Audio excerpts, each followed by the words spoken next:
ஓம் சாயிரா சாயிரா ஓம் சாயிரா சாயிரா ஓம் சாயிரா சாயிரா அன்பே சாயிரா பேரன்பே சாயிரா அகிலம் தளிக்க ஆத்மா விழிக்க அனுதினம் சாயிரா எங்கள் அன்பே சாயிரா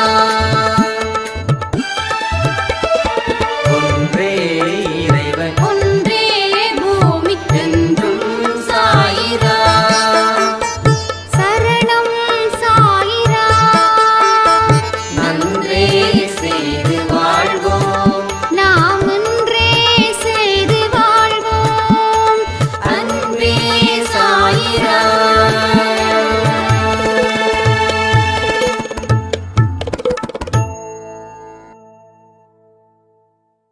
சாய்ராம்.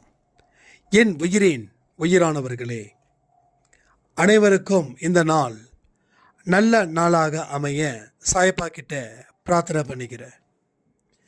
ருத்ரதாண்டவ பயிற்சியில் மிக முக்கியமானது இன்னைக்கு சாய்ப்பாவோட கோயிலுக்கு 10 மணிக்கு கரெக்டாக போகிறது. எல்லா சாய்ராமும் நிச்சயமாக காலையில் 10 மணிக்கு சாய்ப்பாவோட கோயிலில் இருக்கணும். ஒருவேளை சாய்ப்பா கோயிலுக்கு போக முடியலன்னா கிட்ட என்ன கோயில் இருக்குதோ, அது மசூதியாக இருந்தாலும் பரவாயில்ல, சர்ச்சாக இருந்தாலும் பரவாயில்ல, இல்லை எந்த சாமி எந்த தெய்வமாக இருந்தாலும் பரவாயில்ல, அந்த தெய்வத்துக்கிட்ட போயிட்டு 10 மணிக்கு நன்றிகளை நாம் சொல்லணும். எது சொல்லணும்? நன்றிகளை மட்டும்தான் நாம் சொல்லணும். நம்மளுடைய தனிப்பட்ட முறையில் இருக்கக்கூடிய பிரச்சனைகளை தயவு செய்து நாளைக்கு யாரும் கடவுள்கிட்ட எடுத்துகிட்டு போகாதீங்க. வெறும் கையோடு போகணும். கோபம், பொறாமை, இந்த மாதிரி விஷயங்களை எல்லாத்தையும் தூர விலக்கி வச்சுட்டு நல்ல மனதோட நாளைக்கு நன்றி சொல்ல போகிறோம் அப்படின்னு நினச்சி அதே பானையில் போங்க. நன்றி சொல்ல தான் போகிறோம். நான் என்ன சொல்கிறேன்னா, நம்ம பிரச்சனைகள் தீர்ந்தா எந்த மனநிலையில் இருப்போமோ அந்த மனநிலையில் நீங்கள் இருந்து நாளைக்கு கோயிலுக்கு போகணும். அதாவது இன்னைக்கு கோயிலுக்கு போகணும் 10 மணிக்கு. நன்றிகளை சொல்ல சொல்ல சொல்ல ஒரு விதமான வைப்ரேஷன் உங்கள் மனசுக்குள்ளே இருக்கும். ஸோ இந்த ருத்ரதாண்டவ பயிற்சின்றது சாதாரண பயிற்சி இல்லை, இது ரொம்ப சிறப்பு வாய்ந்தது. இந்த 9 கட்டளைகளையும் நாம் நிறைவேற்றியிருக்கோம். அதில் அட்லீஸ்ட் 5 கட்டளைகள் நிறைவேற்றியிருந்தாலும் ஒரு பெரிய வைப்ரேஷன் நிச்சயமாக நடக்கத்தான் போகுது. அதற்காக நன்றிகளையும் நம்ம கடவுள்கிட்ட சொல்ல போகிறோம். இனி நம்ம வாழ்க்கையில் பட்ட சிரமங்கள் கழியும், நம்மளுடைய கண்ணீர்கள் குறையும், நல்ல வாழ்க்கை நமக்கு கிடைக்கும். நீங்கள் அவருடைய ஆலயத்துக்குள்ளே இருக்கும்போது 10 நிமிஷம் கண்களை மூடி ஒரு ஓரமாக உட்காந்து வழிபட்டு நன்றிகளை சொல்லுங்கள். ஏன்னா நின்றுக்கிட்டு சொல்லும்போது யாராவது ஒதுங்குங்கன்னு சொல்லுவாங்க. முதல்ல சாயப்பாவோட கண்களை பாருங்கள். எந்த தெய்வத்தை தரிசிக்க போகிறீங்களோ அந்த தெய்வத்தோட கண்களை பாருங்கள். ஒரு 2 நிமிஷம் 3 நிமிஷம் பார்த்துட்டு ஒரு ஓரமாக உட்காருங்க.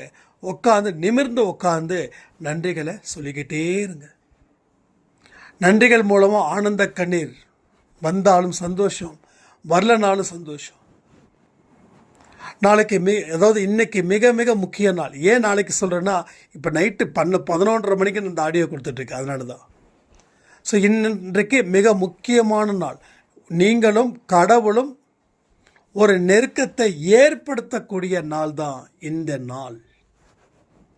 அப்போ இந்த நாளில் கண்டிப்பாக கோயிலுக்கு போகணும். ஒருவேளை கோயிலுக்கு போக முடியல அப்படின்னு நினைக்கிறவங்க ஃபீல் பண்ணக்கூடாது. வீட்டோட பூஜை ரூம்லையோ, இல்லை பூஜை ரூமே இல்லைங்க, நான் வெளியில் இருக்கேங்க, கடவுளை தரிசிக்கவே முடியலைங்கன்னு நினைக்கவே வேண்டாம். உங்கள் ஃபோனில் சாய்ப்பாவோட வால்பேப்பர் இருக்குல்ல, அதை 2 நிமிஷம் பார்த்து மறுபடியும் 10 நிமிஷம் கண்களை மூடி நன்றிகளை சொல்லி அதுக்கப்புறமா அந்த மொபைலில் இருக்கக்கூடிய சாய்ப்பாவோட ஃபோட்டோவை பார்த்து வணங்கி ஒரு நமஸ்காரம் செய்யுங்க, அவ்வளோதான், வேற ஒன்றுமே இல்லை. ஏன்னா கடவுள் கோயிலில் தான் இருப்பாருன்னு நம்ம சொல்ல வரல. நம்ம ஒரு இடத்துல போய் தேடி பார்க்கறதுன்றது நல்லது. ஒருவேளை அதுக்கு வாய்ப்பு இல்லைன்னா அதை விட இது நல்லது. ஸோ எல்லாமே நல்லது தான். இங்கே அன்பே சாயியில் 0 மார்க்கை வாங்கிட்டு வாங்க, அதுக்கு பக்கத்தில் எந்த நம்பரையாவது ஒரு நம்பரை போட்டு அதுக்கு ஒரு மதிப்பை சாயப்பா கொடுத்துடுவார். அதனால் இது இல்லையே அதனால் எனக்கு குறைவா அதெல்லாம் யோசிக்கவே வேண்டாம். இந்த நாள் நல்ல அற்புதமான நாள், அழகான நாள். சாயப்பா கிட்ட நம்ம இணையக்கூடிய நாள் தான் இந்த நாள். தொடர்ந்து அதே வைப்ரேஷனில் நம்ம 48வது நாள் பயிற்சியை நாம் முடிக்கிறோம். அடுத்த நாள் நமக்கு லைவ் இருக்குது. நம்மளுடைய எக்ஸ்பீரியன்ஸ் எல்லாத்தையும் இங்கே ஷேர் பண்ணுறோங்க. அப்படி என்னங்க பிரச்சனை நம்மளை பண்ணிட போகுது? அப்படி என்ன பெரிய பாவம் செஞ்சிட்டோம்?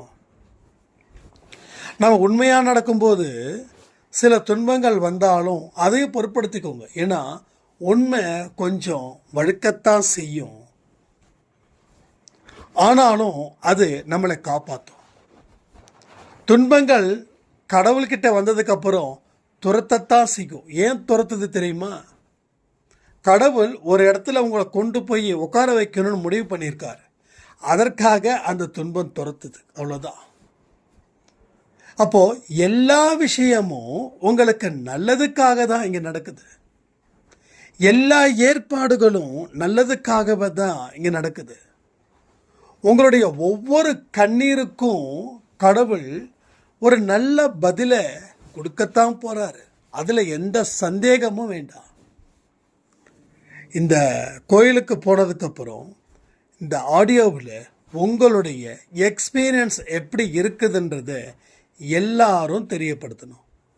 சாய்ராம், எனக்கு கமெண்ட் பண்ண தெரியாது அப்படின்னு சொல்கிறவங்களுக்கு கூட முடிஞ்ச அளவுக்கு உங்கள் வீட்டில் படித்தவங்க இருப்பாங்க இல்லையா, கமெண்ட்டு பார்க்குறவங்க, கமெண்ட் எழுத தெரிகிறவங்களுக்கு தெரிவாங்க இல்லையா, அவங்கக்கிட்ட நீங்கள் அதை சொல்லுங்கள்.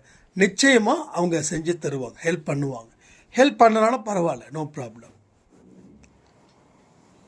இந்த உலகத்துக்கு நாம் சிறப்பான வாழ்க்கையை வாழ்வதற்காக நாம் இங்கே வந்தோம்.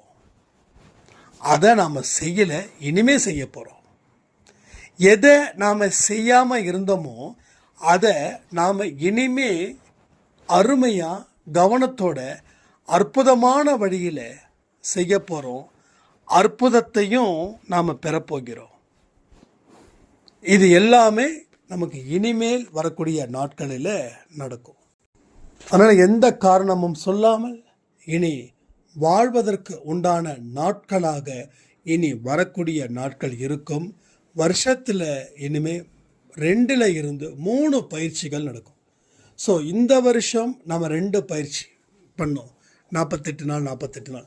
அதற்கும் சேர்த்து கடவுள்கிட்ட நன்றிகள் சொல்லுங்கள். பயிற்சியில் கலந்துக்காதவங்க அடுத்த பயிற்சியில் கலந்து கொள்வதற்கு வாய்ப்பு கொடுங்கன்னு சாயப்பா கிட்ட கேளுங்க. ஏன்னா இங்கே நடக்கக்கூடிய அத்தனை விஷயங்களும் அவருடைய சம்மதத்தின் பெயரில் நடந்துக்கிட்டு இருக்குதுன்றது உங்களுக்கு ஒரு நாள் இல்லை ஒரு நாள் சாயப்பா நிச்சயமாக புரிய வைப்பார். இங்கே எதுவுமே நம்ம கையில் இல்லை, எதுவுமே நம்ம கையில் இல்லை. அதனால் அற்புத சக்திக்கு சொந்தக்காரர்களா இந்த அன்பே சாய் குடும்பத்தில் இருக்கிற ஒவ்வொரு சாய்ப்பாவோட குழந்தைகளும் இருக்கணும். இன்றைக்கி வாக்கு தத்துவம் என்ன தெரியுமா? இன்று என் வாழ்க்கையை பலப்படுத்துவார், இன்று என் வாழ்க்கையை பலப்படுத்துவார், இன்று என் வாழ்க்கையை பலப்படுத்துவார். இதுதான் இன்னைக்கு இருக்கக்கூடிய வாக்கு தத்துவம். இதை நீங்கள் வாழ்நாளில் என்றும் எப்பொழுதும் மறக்காமல் அதன்படி வாழ முயற்சி பண்ணுங்க. ஒரு வரியும் இங்கே உயிர், அந்த உயிர் உங்களை வாழ வைக்கணும்னு சொல்லி இன்றைக்கி யார் யாரெல்லாம் பர்த்டே வெட்டிங் டே செலிப்ரேட் பண்ணுறாங்களோ அத்தனை பேருக்கும் சாய்ப்பாவுடைய அன்பும் ஆசீர்வாதமும் பரிபூர்ணமாக இருக்கணும்னு பிரார்த்தனை பண்ணி இந்த பதிவை நான் முடிக்கிறேன். ஜெய் சாய்ராம்.